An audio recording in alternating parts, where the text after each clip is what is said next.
দেখো এই গোলাপটা এত সুন্দর লাগছে দেখতে। একদিন এভাবে আমি আসতাম, এখন আমার কাছে আসছে এভাবে। হে এভরিওয়ান, সবাইকে জানাচ্ছি আমার তরফ থেকে শুভ নববর্ষ।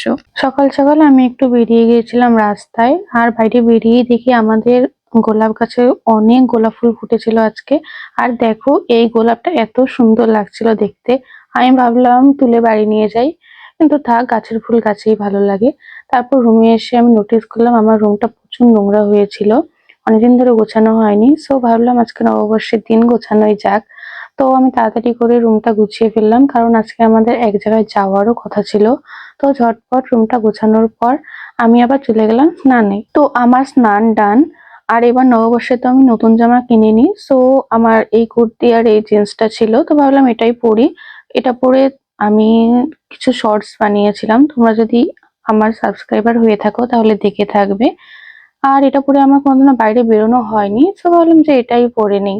এদিকে তো দেরি হয়ে যাচ্ছিল বেরোতে, আর এদিকে আমার মার শাড়ি খুঁজে পাওয়া যাচ্ছিল না। তো ফাইনালি মা এই শাড়িটা পরবে আর এই ব্লাউজটা পরবে। তো আমি রেডি হওয়া স্টার্ট করে দিলাম, কারণ আমাদের অলরেডি লেট হয়ে গিয়েছে।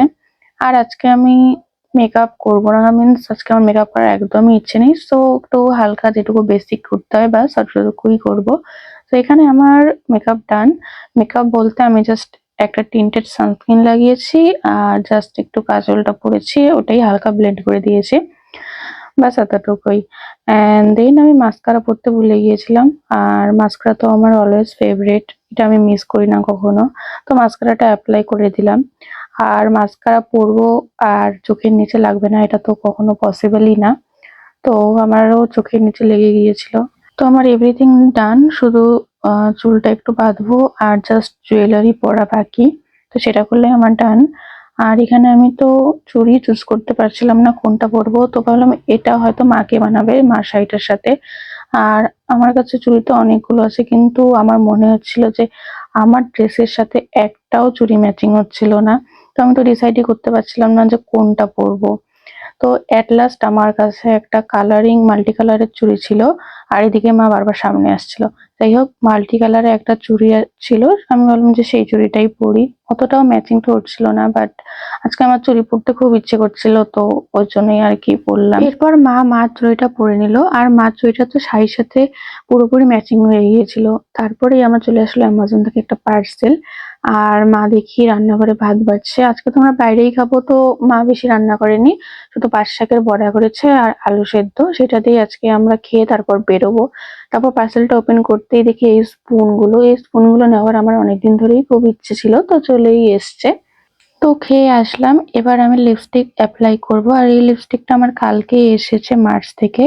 তো ভাবলাম আজকে অ্যাপ্লাই করেই দেখি, তাহলে ভিডিও ভালো মতো বানাতে পারবো যে কিরকম, রিভিউটাও ভালো মতো করতে পারবো।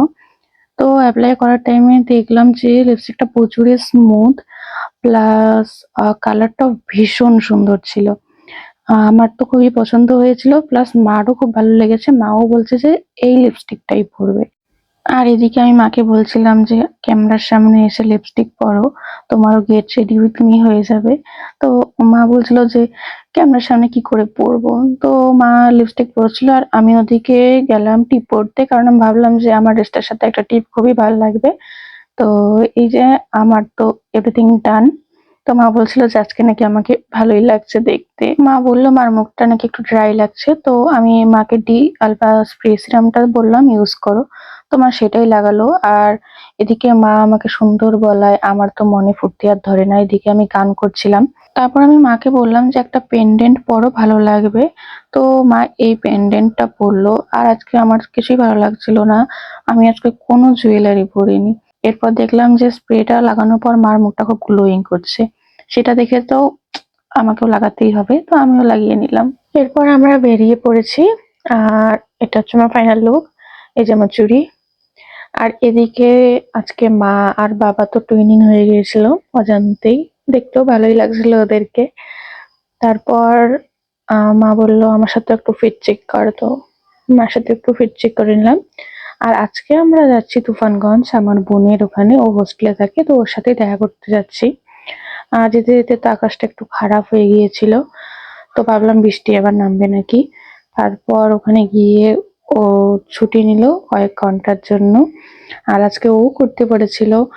আর স্কুলে আই থিঙ্ক কোনো প্রোগ্রাম ছিল, তার জন্য চারিদিকে প্যান্ডেল করা ছিল। এরপর আমি বোনকে বললাম আমার একটু ফিট চেক করে দিতে। তারপর আমরা ওখান থেকে চলে গেছিলাম স্টাইল বাজারে। স্টাইল বাজারে ঢুকেই দেখলাম ওদের এখানে বাই ওয়ান গেট টু চলছে, আর প্রাইসও প্রচুর কম। এমআরপি লাইক 200 থেকে 300 এর মধ্যেই ছিল। মানে তোমরা 200-300 এ 3টা প্রোডাক্ট পেয়ে যাবে এরকম আর কি। তারপর বোন কিছু টি শার্ট দেখছিল আর আমি ঘুরে ঘুরে একটু কালেকশন গুলো দেখছিলাম। কালেকশন গুলো তো অতটাও ভালো লাগেনি, আই থিঙ্ক সেলে সব সেল হয়ে গিয়েছে। আর নিউ কালেকশন এখনো হয়তো আসেনি। এই কুর্তিটা আমার শুধু একটু ভালো লেগেছিল ব্লু কালারের।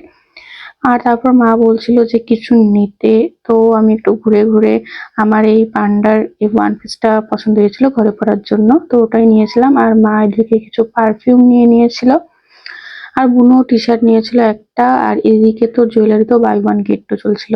ওখান থেকে বেরোয় আমরা একটু আইসক্রিম খেলাম। তারপর এখানে আমরা বসেছিলাম, বোন ও যা যা লাগতো সেসব নিয়ে নিল। তারপর ওকে আমরা হোস্টেলে রেখে আসলাম।